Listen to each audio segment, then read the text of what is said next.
Hello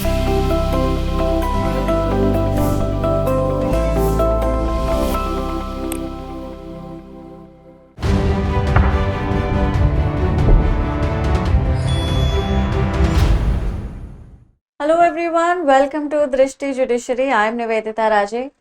तो अपने CLAT 2026 की प्रिपरेशन के बेसिक्स हम कर रहे हैं और उसको आज हम आगे बढ़ाएंगे। जनरल नॉलेज और करंट अफेयर्स के बारे में बात करेंगे। ये एग्जाम का बहुत इंपॉर्टेंट पार्ट है और ये थोड़ा कंफ्यूजिंग भी है। Students find it very difficult to figure out what to study when it comes to GK current affairs. और ये कंफ्यूजन डिलेमा बहुत नेचुरल है, ये हर किसी को होती है हर कंपटीशन देने से पहले, क्योंकि जीके को समझना या रिटेन करना प्रॉब्लमैटिक नहीं है, लेकिन कितना पढ़ना है वो बहुत बड़ी समस्या है। उसकी कोई लिमिट नहीं है। जीके इज अनकंटेनेबल, वो कितनी भी हो सकती है, उसके कोई मतलब इट्स जस्ट लिमिटलेस। तो क्या आपको लिमिटलेस प्रिपरेशन तो नहीं कर सकते ना आप किसी भी कंपेटिटिव एग्जाम के लिए। So to figure out what is important and what is relevant is a task, it is a challenge, and students end up wasting a lot of time to figure this out. इसीलिए आपको कहा जाता है कि time पे शुरू करिए, ताकि अगर टाइम वेस्ट हो भी जाता है थोड़ा, तो कम से कम पैनिक में ना आए आप। कोई टाइम अगर थोड़ा सा वेस्ट हो भी गया है सिलेबस को डिटरमाइन करने में और उसे पूरी तरह से अच्छे से इफेक्टिवली क्रिएट करने में कि भाई मैं ये पढ़ूंगा, एक रूटीन चार्ट करने में अगर कुछ टाइम चला भी गया है तो भी अभी आपके पास काफी टाइम बचा है। That is the reason why we always emphasize कि start timely, start beforehand. ठीक, तो अब इस सिलेबस को या इस सेक्शन को दो पार्ट्स में डिवाइड किया जाता है, जीके एंड करंट अफेयर्स। पहले क्लैट का जो इंक्लिनेशन था कंसोर्शियम का, वो थोड़ा करंट अफेयर्स की तरफ ज़्यादा था, बट ओवर द इयर्स हमने ये समझा है कि स्टैटिक भी उतना ही इम्पोर्टेंट है। स्टैटिक हालांकि बहुत ज़्यादा नहीं पूछा जाता, बहुत सिग्निफिकेंटली नहीं है, उसका जो वेटेज है एग्जाम में बहुत सिग्निफिकेंट नहीं है। लेकिन अगर आप बाकी स्टूडेंट्स से थोड़ा एज चाहते हैं, आप रैंक एस्पायर करते हैं, नॉट जस्ट अ कॉलेज, तो आपका एफर्ट भी एक्स्ट्रा होना चाहिए और उस एक्स्ट्रा एफर्ट में स्टैटिक जीके को करना फिर कंपलसरी। ओके, स्टैटिक जीके मतलब जीके का वो पोर्शन जो चेंज नहीं होगा, फैक्ट्स है ना, general knowledge, everybody knows what it is. अब इसे कहाँ से कवर कर सकते हैं, क्या क्या है स्टैटिक में? देखिए लगभग सभी चीज आ जाती है, थोड़ी हिस्ट्री भी है, थोड़ी पॉलिटिकल साइंस भी है, थोड़ी ज्योग्राफी भी है, कुछ इंटरनेशनल ऑर्गेनाइजेशंस भी हो सकते हैं, first in the world, some superlatives, UN and its organs, these kinds of topics would be important when it comes to static GK. Cover कैसे करना है? कवर करने का सबसे सही तरीका वैसे लूसेंट है। किसी भी कॉम्पिटिटिव एग्जाम के स्टैटिक जीके को कवर करने के लिए ये बुक सबसे अच्छी रहती है। इसमें जितना भी सवाल रेलेवेंट है ना, वो सब कुछ ही है, मतलब it contains almost everything that you need. इससे बहुत ज़्यादा इन्फॉर्मेशन अगर आप पढ़ना चाहें तो है अवेलेबल, लेकिन उससे ज़्यादा की ज़रूरत एग्जाम पॉइंट ऑफ व्यू से नहीं है। अब if you talk to anybody else who might be guiding you, कोई भी आपका सीनियर या एनीबडी वुड टेल यू कि लूसेंट थोड़ी एक्सेसिव है। एक क्लैट पॉइंट ऑफ व्यू से 11th-12th के बच्चे के लिए लूसेंट थोड़ी बहुत ज़्यादा है, और मैं भी मानती हूँ कि हाँ लूसेंट थोड़ी ज़्यादा है, लेकिन लूसेंट में जो इन्फॉर्मेशन है वो जनरल इन्फॉर्मेशन है, स्टैटिक इन्फॉर्मेशन है। अगर आप थोड़ा ज़्यादा पढ़ भी लेते हैं तो उसमें कोई नुकसान नहीं है, आपका ही नॉलेज बेस बड़ा होगा, है ना। And if you have more knowledge, if you are if you have studied in that way कि आपके पास स्टैटिक इन्फॉर्मेशन या जनरल नॉलेज का काफ़ी ज़्यादा अच्छा कलेक्शन हो गया है, तो आप नॉलेजेबल हैं और आप थोड़ा कॉन्फिडेंट भी फील करेंगे। तो इसको लूसेंट को कवर करना एक चैलेंज हो सकता है, क्योंकि अच्छी थिक किताब है, लेकिन इसे कवर करने में कोई नुकसान नहीं, इससे आपका कोई भी कुछ भी नुकसान नहीं होगा। You won't loose anything, in fact you gain a lot of information, और उसी इन्फॉर्मेशन से जितने भी स्टैटिक के सवाल आने हैं, चाहे क्लैट में आए, एलेट में तो खैर मुश्किल ही आएंगे, बट लेट्स से आ गए, या AILET other law entrance test, जितने भी सवाल आने हैं स्टैटिक से, वो सब ये किताब अकेली कवर कर लेगी, है ना। ये इतनी अच्छी किताब है, तो आई वुड सजेस्ट कि आप इसे शुरू कर दें। रोज भी अगर थोड़ा थोड़ा पढ़ेंगे तो किताब खत्म हो जाएगी। And what ever is given in a very general simple language, जिसे रिटेन करना और जिसे याद रखना कोई बहुत मुश्किल काम नहीं है। अगर 2 बार भी आपने इसे एग्जाम से पहले खत्म कर दिया तो मेजर फैक्ट्स आपको एक याद रहेंगे एग्जाम टाइम पे। ठीक है। दूसरा जो है वो है करंट अफेयर्स। करंट अफेयर्स थोड़ा और पेचीदा है, थोड़ा प्रॉब्लमेटिक है। while we अंडरस्टैंड कि स्टैटिक को कैसे कवर किया जा सकता है, इंफॉर्मेशन चेंज नहीं होती है ना। किसी और से नोट्स भी अगर आपको स्टैटिक के मिल जाए तो वो भी यूजफुल है, क्योंकि भाई वो तो सेम इंफॉर्मेशन है, doesn't change. Current affairs is something which students find hard to compile. अब करंट अफेयर्स को करने का सबसे अच्छा तरीका बताया जाता है न्यूज़पेपर, कि आप न्यूज़पेपर्स पढ़िए। तो इम्पोर्टेंट भी है, न्यूज़पेपर्स को पढ़ना बहुत बहुत ज़रूरी है। इनफैक्ट अगर आप वाकई क्लैट को लेकर सीरियस हैं तो आप न्यूज़पेपर पढ़ रहे होंगे। जो पूरी स्ट्रेंथ होती है, ऑल द स्टूडेंट्स और the total strength of students taking this exam would be more than 60,000, 55 to 60,000. And out of these, only 2 to 300 would be studying a newspaper. A little more maybe. और वही बच्चे top rankers भी होंगे, वही बच्चे हैं जो सबसे अच्छे कॉलेजेस में, टॉप 3-4 कॉलेजेस में एडमिशन ले लेते हैं। न्यूज़पेपर इतना क्रिटिकल है आपकी प्रिपरेशन के पॉइंट ऑफ व्यू से। अब न्यूज़पेपर करता क्या है, what does it do, does it teach you, does it prepare you? It doesn't teach you, it doesn't prepare you. ठीक है, इन दोनों का आंसर नेगेटिव है। ना तो ये आपको पढ़ा रहा है, ना ही आपको ये कुछ प्रिपेयर करवा रहा है, ये आपको इंफॉर्मेशन दे रहा है, जो इसका पर्पस है। The purpose of newspaper is to inform you, और ये इंफॉर्मेशन आती है करंट अफेयर्स से। तो करंट अफेयर्स में क्या पढ़ना है, क्या इंपॉर्टेंट है? क्योंकि भाई करंट अफेयर्स देश दुनिया में बहुत कुछ हो रहा है, क्या सभी कुछ पढ़ना है? बहुत बड़ी दुनिया है, बहुत कुछ हो रहा है, सब कुछ पढ़ ले, कैसे पढ़ ले, कहाँ से पढ़ ले? न्यूज़पेपर बताता है आपको कि क्या इंपॉर्टेंट है, क्या तुम्हें पढ़ना है। They don't report the entire world, they don't report the happenings of the entire world, of the entire planet, no, they only report what is reportable, what is important। ठीक है, तो वो जो इम्पोर्टेंट है, जो न्यूज़पेपर में जिसकी बात हो रही है, वो इवेंट्स जो आपके एग्जाम में आ सकते हैं, वही न्यूज़पेपर में होते हैं। कंसर्शिप भी न्यूज़पेपर के बेसिस पर ही अपना पेपर तैयार करता है। ठीक है, तो वो कौन से इवेंट्स हैं? Events that are important are there in the newspaper. तो आप भले ही न्यूज़पेपर से पढ़ के प्रिपरेशन नहीं कर रहे हैं, लेकिन आप न्यूज़पेपर को पढ़ के अपने सिलेबस को, मतलब सिलेबस बना रहे हैं। ठीक है, by studying from by reading the newspaper you are able to understand कि क्या इवेंट है जो इम्पोर्टेंट है और मुझे पढ़ना होगा। न्यूज़पेपर में जितना दिया हुआ है वो इवेंट उतना काफी नहीं है। वो इवेंट आपको नोट करना है और फिर उस पर एक्स्ट्रा रिसर्च करना है। उस इवेंट से रिलेटेड हर इंफॉर्मेशन आपके पास होनी चाहिए। प्रिपरेशन ऐसे होती है। न्यूज़पेपर में तो बस इंसिडेंट की रिपोर्टिंग है, उसका पूरा बैकग्राउंड, उसका सब आफ्टर मैथ, एग्जिस्टिंग कंडीशन वगैरह नहीं होती, उसमें बस एक इवेंट रिपोर्ट हो जाता है। लेकिन आपको पता चल जाता है कि भाई वो इवेंट है और ये जरूरी है क्योंकि न्यूज़पेपर में ये आया है ना। अब आपने क्या करना है कि आपको सिर्फ उस इवेंट के बारे में और थोड़ी एक्स्ट्रा इंफॉर्मेशन कलेक्ट करनी। Got it? अब ये आप रोज कर सकते हैं, you can do it every day. आप न्यूज़पेपर पढ़िए, उसमें कुछ चंक्स जो हैं वो इम्पोर्टेंट होते हैं। शुरुआत में आप नहीं समझेंगे, for the first 15-20 days you might not be able to understand. आपको न्यूज़पेपर पढ़ने में बहुत टाइम भी लगेगा, आप बहुत बोर हो जाएंगे, लेकिन कुछ दिन बाद आपको उतनी बोरियत नहीं आएगी, आप उतने ज़्यादा टाइम में नहीं फिनिश करेंगे उसे, रिलेटिवली जल्दी वो फिनिश हो जाएगा। और फिर आपको धीरे धीरे ये भी समझ आने लगेगा कि इसमें कौन सी इंफॉर्मेशन है जो मेरे एग्जाम में आ सकती है, पूछी जा सकती है। खुद ही आप में ये अंडरस्टैंडिंग आ जाएगी। आप उस इंफॉर्मेशन को नोट कर लीजिए, उसके नोट्स बना लीजिए। ये आपके डेली नोट्स हो गए, ठीक है। ये आपके न्यूज़पेपर के नोट्स हो गए, जिनकी कॉपी आप अलग बना के रखिए।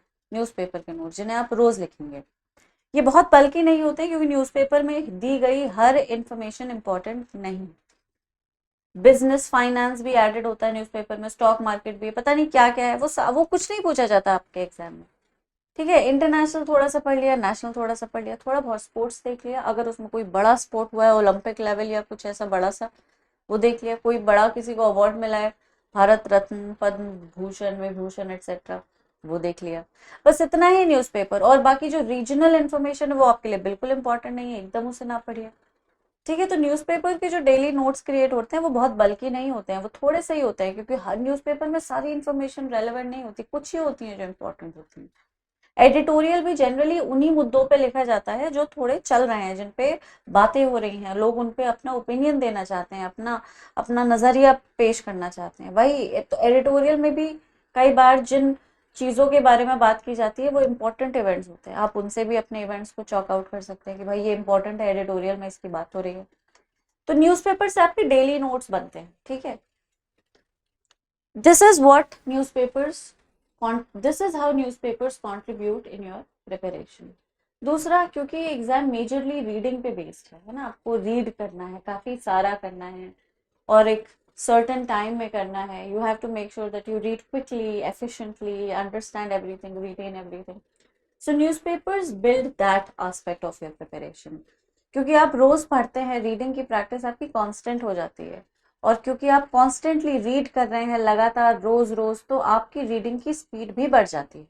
Without even realising, without consciously doing anything extra, you start reading properly, you start reading more quickly, आपको पता भी नहीं चलता, और आपकी स्पीड भी बढ़ जाती है, एक्यूरेसी भी बढ़ जाती है, और आपका जो एक एक एक लैंग्वेज को लेकर जो एक्यूमेन है वो भी थोड़ा बढ़ जाता है। आप सेंटेंस के कॉन्टेक्स्ट को डिराइव करना सीख जाते हैं, जो कि क्लैट में बहुत इंपॉर्टेंट है ना। कई बार एक पर्टिकुलर वर्ड का आपको शायद मतलब नहीं पता होगा, लेकिन स्टेटमेंट को पढ़ के आप कॉन्टेक्चुअली उसके मीनिंग को समझ सकते हैं।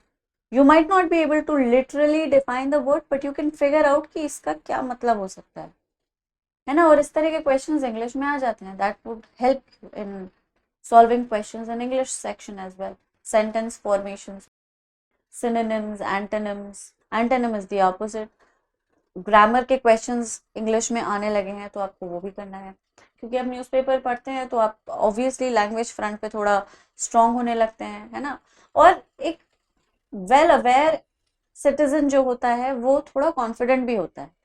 If you are indulged in the day-to-day affairs of your country and the world, you tend to become more confident। आप जितना ज्यादा पढ़ते हैं उतने ही आपके पास शब्द होते हैं, आप ओपिनियन फॉर्म कर सकते हैं, आप एक थॉट प्रोसेस फॉर्म कर सकते हैं, फिगर आउट कर सकते हैं सही है या गलत है। और जैसे आप आगे बढ़ेंगे, आप लॉ कॉलेज में जाएंगे, moot competitions, debate competitions, and even further for that matter, that this habit would continue to improve your personality. That's how good it is. तो न्यूज़पेपर सबको पढ़ना चाहिए, मुझे भी पढ़ना चाहिए, मतलब मैं तो नहीं पढ़ती, कम पढ़ती हूँ, रोज नहीं पढ़ती, बट मुझे क्लैट की नई तैयारी करनी है, आपको करनी है, so you better read it. Okay, it's a very very good habit, prepares you in numbers of ways। it tells you what affairs और current events are important, क्या पढ़ना है ये आपको पता चल जाता है करंट फ्रंट पे, प्लस आपकी रीडिंग इम्प्रूव हो जाती है, राइट। आपका जो आप लैंग्वेज को लेकर थोड़ा कॉन्फिडेंट हो जाते हैं। ग्रामर तो हालांकि इम्प्रूव नहीं होगी, लेकिन फिर भी आप करेक्ट स्टेटमेंट्स को पढ़ेंगे तो कहीं ना कहीं आपको समझ आने लगेंगी चीजें ना, placement of proposition, preposition and all. तो ये सब चीजें अपने आप आती जाती हैं और पता भी नहीं चलता। So newspaper is very very important. If you are serious about qualifying CLAT, you need to study the newspaper. दूसरा, फिर एक मंथली कंपेंडियम होता है जिसे आपको पढ़ ही लेना चाहिए। ठीक है। न्यूज़पेपर से आप डेली नोट्स बनाएंगे, लेकिन वो बहुत, आप you have to be very careful while making notes from a newspaper. तो न्यूज़पेपर के नोट्स आपको इसीलिए बनाने रहते हैं ताकि आपके दिमाग में रहे कि भाई इंपॉर्टेंट इवेंट क्या था, कहीं वो मिस ना हो जाए।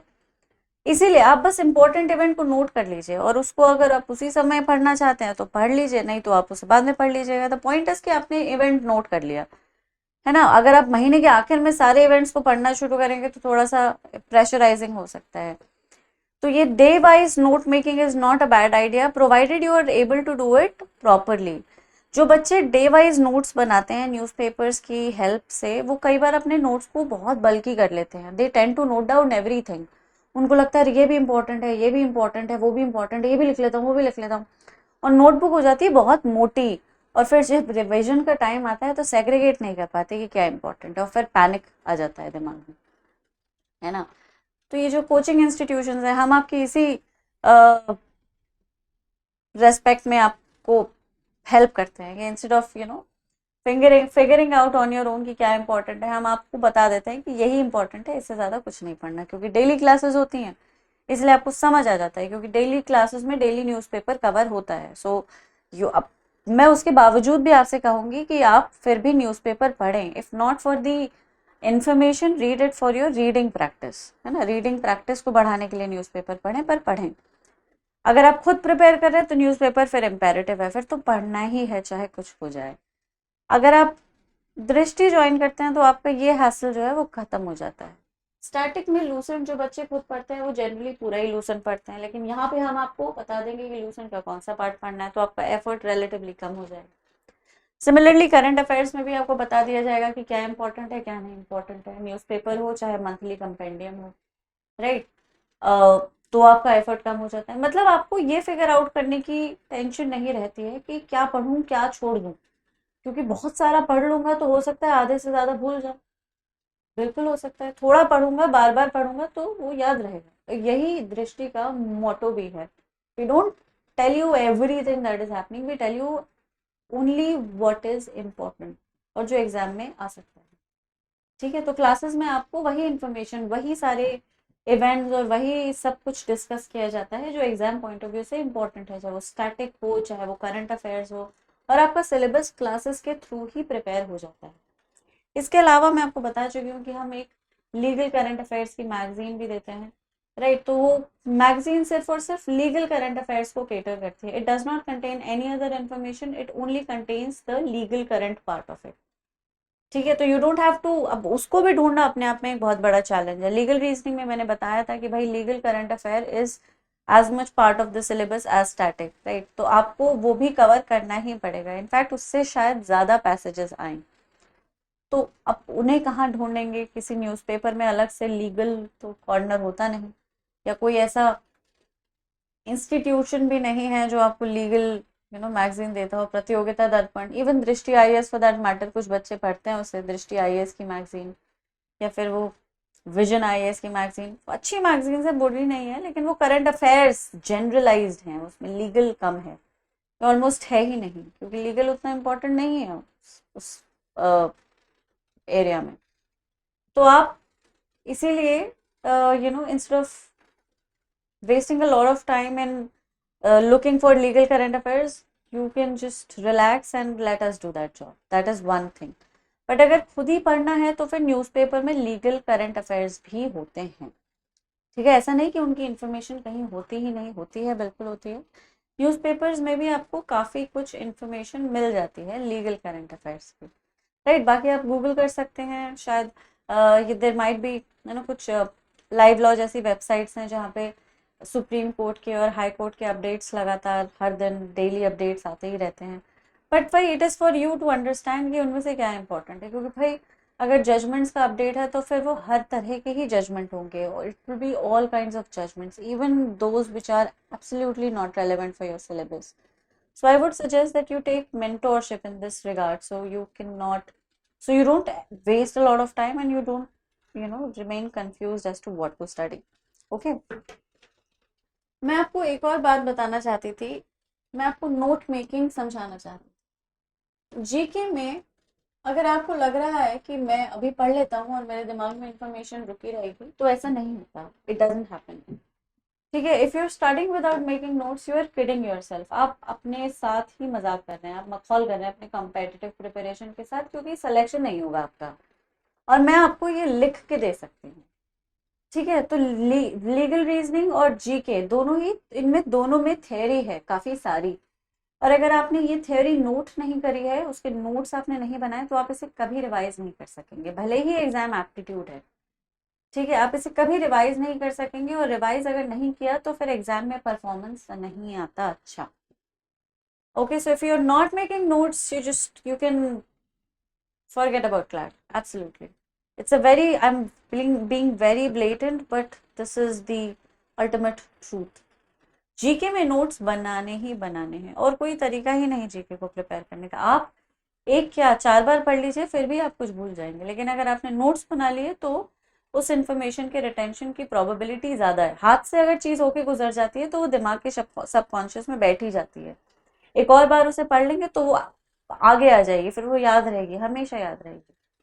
ठीक है, तो नोट मेकिंग 3 तरह की हो सकती है। एक तो डे वाइज, कुछ बच्चे डे वाइज नोट्स बनाते हैं, कुछ बच्चे वीक वाइज नोट्स बनाते हैं।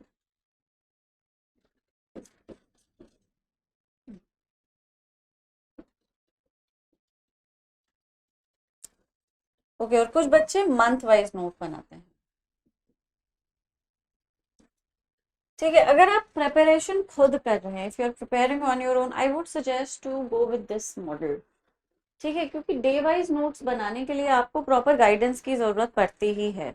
Otherwise you create extremely bulky notes that you would never be able to revise. ठीक है, तो मंथ वाइज में क्या होगा, कम से कम आपका जो सिलेबस है थोड़ा कंसोलिडेट हो जाएगा, वो एक्सेसिव नहीं रहेगा, आपको घबराहट नहीं देगा। ठीक है, तो इसलिए मंथ वाइज नोट्स बनाइए। किसी भी मंथली कंपेंडियम को आप उठा सकते हैं, बहुत सारे ऑप्शंस हैं आपके पास। प्रतियोगिता दर्पण है, दृष्टि आईएएस है, विजन आईएएस है, और भी बहुत सारे कोचिंग इंस्टीट्यूट्स हैं जो अपनी अपनी मैगजीन्स निकालते हैं। If a free version of their magazine is available, you can definitely go for it. अच्छी मैगजीन है वो। ठीक है, बस आपको ये ध्यान रखना है कि मैगजीन की इंफॉर्मेशन को ही सिर्फ नहीं पढ़ना है, आप न्यूज़पेपर्स भी थोड़े थोड़े पढ़ रहे थे। तो डे वाइज और मंथ वाइज को कैसे कॉम्प्लीमेंट कर सकते हैं, आपने न्यूज़पेपर पढ़े और करंट इवेंट्स नोट कर लिए हर दिन के, जो आपको लगे कि बहुत इंपॉर्टेंट है। ठीक है, बहुत इंपॉर्टेंट जनरली वही इवेंट है जिसकी सब लोग बात कर रहे हैं, है ना। Not a general opinion but a special opinion about something which is important right now because it is being talked by almost everyone। Her newspaper में वो है, हर मीडिया चैनल पे वो आ रहा है। कुछ होती है इस तरह के इवेंट्स होते हैं, किसी का मर्डर यहाँ हो गया, किसी का कुछ नहीं, it doesn't matter. But if it is a it's a crime which shook the nation entirely, then it becomes important. जैसे 2020 में पालागढ़ इंसिडेंट आ गया था, जो बहुत बड़ा इंसिडेंट था, वो बहुत टाइम तक, महीनों तक न्यूज़ चैनल उसकी बात करते रहा। ठीक है, तो Palghar incident was a criminal incident, और क्रिमिनल पैसेजेस में उसको डाल दिया गया, क्योंकि again it was a horrific and a nation stir, पूरे नेशन वाइड इमोशन को स्टर कर दिया था उस इंसिडेंट ने। लोग बहुत बुरी तरह से डर गए थे। ओके, तो आप अपनी समझ से और अपनी सूझबूझ से ये फिगर आउट तो कर ही लेंगे कि क्या इंपॉर्टेंट है। डे में उसे नोट कर लीजिए अच्छे से, डिटेल में भले ही ना करिए, आप एक लाइन ही लिख लीजिए चाहे तो। अगर आप उसका थोड़ा रिसर्च करके थोड़ा सा पैसेज वगैरह सा कुछ बना लेंगे तो आपको हेल्प मिलेगी, फिर महीने के आखिर में बहुत ज्यादा बर्डन नहीं होगा। फिर आपने क्या करना है, towards the end of the month आपको कंपेंडियम लेना है, और कंपेंडियम और अपने नोट्स को कॉम्प्लीमेंट करना है। अगर आपके नोट्स में वो इन्फॉर्मेशन पहले से ही है जो मैगजीन में दे रखी है तो बहुत अच्छी बात है। अगर मैगजीन में कुछ एक्स्ट्रा है तो अपने नोट्स में ऐड कर लीजिए। अगर मैगजीन में कोई एक एक्स्ट्रा इन्फॉर्मेशन है, कोई एक्स्ट्रा इवेंट है जो आपने नोट नहीं किया, तो आप उसे भी अपने वर्ड्स में नोट कर लीजिए। मैगजीन्स में स्पेशली मंथली कंपेंडियम्स में जनरली वही इवेंट्स होते हैं जो बहुत इंपॉर्टेंट। ओके, अगर आप डे वाइज बिल्कुल नोट्स नहीं बना रहे हैं तो आप बस न्यूज़पेपर पढ़िए, कोई बात नहीं, नोट्स भले ही मत बनाइए, लेकिन रीडिंग के लिए न्यूज़पेपर को पढ़ते रहिए, ताकि at the back of the head आपको पता चलता रहे कि क्या क्या हुआ, है ना। और महीने भर बाद फिर आपने मंथली कंपेंडियम उठाया, आपको कुछ तो अंदाजा है क्योंकि आप न्यूज़पेपर पढ़ रहे थे, फटाफट फटाफट आपने नोट्स बना लिए। अगेन मैगजीन में भी बहुत डिटेल में उस इवेंट पे कोई चर्चा नहीं होगी, आपको उस इवेंट को डिटेल में थोड़ा पढ़ना ही पड़ेगा, राइट। मैगजीन में कभी बैकग्राउंड नहीं होता, मैगजीन में बस एक फैक्चुअल सी इंफॉर्मेशन होती है, और वो बहुत बहुत फुल फ्लेजेड नहीं होती। आई वुड सजेस्ट कि आप उसकी बिल्कुल तह तक मत जाइए, रिसर्च मत कर डालिए, लेकिन हाँ उसका एक एक एक जनरल एस्पेक्ट, उसके बैकग्राउंड का आपको पता होना चाहिए, इतनी इंफॉर्मेशन जो कि एक कंपटीशन की प्रिपरेशन करने वाले बच्चे को हो, इतना तो आपको पता होना चाहिए। ठीक है, तो this is one way you can prepare notes. Notes आप कैसे भी बना सकते हैं, you can divide your notes. ठीक है, आप अपने नोट्स को नेशनल, इस नेशनल में पॉलिटिकल इवेंट्स और लीगल इवेंट्स सब कुछ आ जाएंगे, इंटरनेशनल, फिर डिफेंस, डिफेंस में जनरली डिफेंस ड्रिल्स और एक्सरसाइजेज इंपॉर्टेंट होती हैं, है ना? कई बार एक्सरसाइजेज होती हैं वो इंपॉर्टेंट होती हैं। ओके, इसके बाद स्पोर्ट्स, अगर कोई इंटरनेशनल समिट हुआ है, अगर कोई इंटरनेशनल समिट हुआ है या कोई कन्वेंशन हुआ है एक्सेट्रा, उसको भी आप अपने नोट में एक सेपरेट कॉलम दे सकते हैं। ठीक है, इसके अलावा व्हाट एल्स, इसके अलावा आप साइंस, हाँ, science and tech, I don't know what is happening.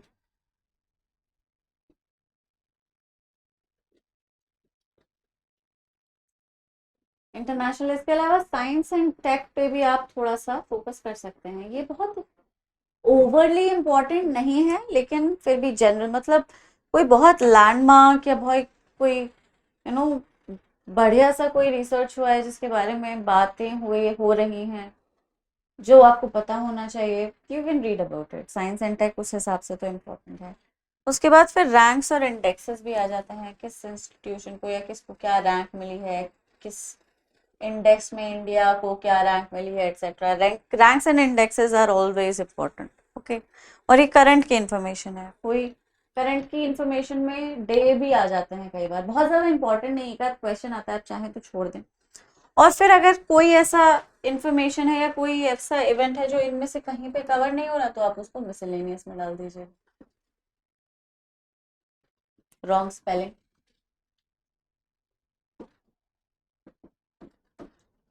ठीक है, उसे आप मिसलेनियस में डाल सकते हैं। तो ये कॉलम्स आप बना लीजिए। क्लासमेट की बुक्स आती हैं जिनमें सब्जेक्ट वाइज डिवीजन होता है, मतलब उनमें डिवीजन होता है, हर सब्जेक्ट को अलग कर देते हैं। तो आप उनमें एक में नेशनल कर सकते हैं, वो नेशनल में आप मंथ वाइज डाल सकते हैं, नेशनल में जनवरी में क्या क्या हुआ, फिर फरवरी में क्या क्या हुआ। तो टुवर्ड्स द एंड जब आप रिवीजन पे आएंगे तो आप टॉपिक वाइज रिवीजन कर सकते हैं कि डिफेंस के क्वेश्चन मुझसे हो नहीं रहे, डिफेंस से जो भी क्वेश्चन आ रहा है मैं कर नहीं पा रहा, right? So you can do it, that is one way you can do it. उसके बाद एक इंडिया ब्रिक्स शायद करके एक वेबसाइट है, वो आपको क्विजेस जनरेट करके देती है ना? I might be wrong with regard to the name, I would suggest that you find out, but I think it is this only, India BRICS, BRIX something. ठीक है, if you want you can filter, put filters in it. आप उसे keywords को use कर सकते हैं, जैसे आपको डिफेंस के ऊपर जनवरी मंथ के क्वेश्चंस को प्रैक्टिस करना है, तो आपने ये फिल्टर, ये कीवर्ड्स डाल दिए, वो आपको जनवरी से रिलेटेड डिफेंस पे जो क्वेश्चन बन सकता है, not all of them probable question, but जितने भी उसके उसमें होंगे वो सब आपके सामने रख देगा, उनको आप सॉल्व कर लीजिए। That is one way you can practise. बाकी if you join Drishti then we make sure that you are practising regularly. In fact आपको जब भी जो भी पढ़ाया जाता है वो आपको सेम डे प्रैक्टिस के लिए भी दे दिया जाता है। So if we have taught you anything regarding a national event, we would teach you that day and then we would give you a passage also on the same information. तो आपने पढ़ भी लिया, उसे समझ भी लिया, इन्फॉर्मेशन भी रिटेन हो गई और वो उसी दिन प्रैक्टिस भी हो गई। That is an advantage with दृष्टि। ओके, तो ये है आपकी जीके का एक बेसिक सा प्रिपरेशन का मॉडल, जिसे आप ध्यान में रखेंगे तो आपकी जीके की तैयारी अच्छी हो सकती है। बस इसी चीज को ध्यान रखिए लगातार कि किसी से कम नहीं करना कुछ भी, है ना? जीके में क्या प्रोबेबली आ सकता है, क्या नहीं आ सकता, इस चीज को डिटरमाइन करना बहुत मुश्किल है। और हर चीज को पढ़ लेना ये सोच के कि सभी कुछ पढ़ लेता हूँ, इसी में से कुछ फंस जाएगा, ये भी पॉसिबल नहीं है। इसलिए आप स्मार्ट वे में स्मार्टली पुराने क्वेश्चन पेपर्स को डाउनलोड करिए। अगर आप खुद प्रिपेयर कर रहे हैं, अगर आप दृष्टि के स्टूडेंट हैं, तो आपको ये सब एफर्ट नहीं करना पड़ता, है ना? तो आप पुराने क्वेश्चन पेपर्स को डाउनलोड करिए और देखिए क्वेश्चंस किस तरह के आ रहे हैं, कौन से इवेंट्स को, किस तरह के इवेंट्स को, किस पर्टिकुलर जॉनरा को वो लोग कवर कर रहे हैं, नेशनल, इंटरनेशनल, स्पोर्ट्स, ठीक है? और वो कंसिस्टेंट किस पर्टिकुलर जॉनरा पे रहे हैं, उसके बेसिस पे आपको समझ आने लगेगा कि मुझे किस कैटेगरी पे ज़्यादा फोकस करना है, and that would help you make notes and understand क्या इंपॉर्टेंट है और क्या नहीं, है ना? तो इस ये जो ट्रेंड है, एक सर्टेन ट्रेंड, एक सर्टेन एटीट्यूड है, वो सेम रहता है। और उसको अगर आप बार बार पढ़ेंगे, क्वेश्चन पेपर्स को देखेंगे, थोड़ा सा कंपैरिजन करेंगे कि किस तरह के पैसेजेस हैं, किस तरह के क्वेश्चन पूछे जा रहे हैं, कहाँ से उठाया है पैसेज, हर साल कहाँ से पैसेज उठा ही रहे हैं ये लोग, है ना? कौन से सब्जेक्ट से पैसेज आता ही आता है, if you do that, if you are able to understand that, तो आपको अपने सिलेबस को कंसोलिडेट करने में बहुत आसानी रहेगी, स्पेशली जी के current affairs, right. Of course, if you join Drishti, then all of this effort is absolutely zero. You have to do nothing of this sort. We'll take care of everything. आपको बस class attend करनी है. Also, if you do become a student of Drishti, make sure that you attend classes regularly. आप classes को अगर religiously follow करते हैं, attend करते हैं, तो फिर आपकी प्रिपरेशन में हम कोई कमी नहीं आने देंगे. मैंने पहले भी कहा था, हम आपको लड़ना सिखा सकते हैं, पर लड़ना आपको खुद ही पड़ेगा एग्जाम में. तो बस आप इतना करिए कि आप मेंटोर्स की बात सुनिए, जो आपको पढ़ाया जा रहा है उसे पढ़िए ठीक से और रेगुलरली रिवाइज करिए. जो शीट्स आपको रोज देंगे हम, उन्हें आप सीरियसली रोज सॉल्व भी करेंगे, ठीक है, जिससे कि the objective with which we are doing it, your daily practice, it does not break. Okay, तो आज के लिए इतना ही. इसी तरह के बेसिक के साथ फिर से मिलेंगे. आप लोग अपना ख्याल रखें. तब तक thank you so much. Bye bye.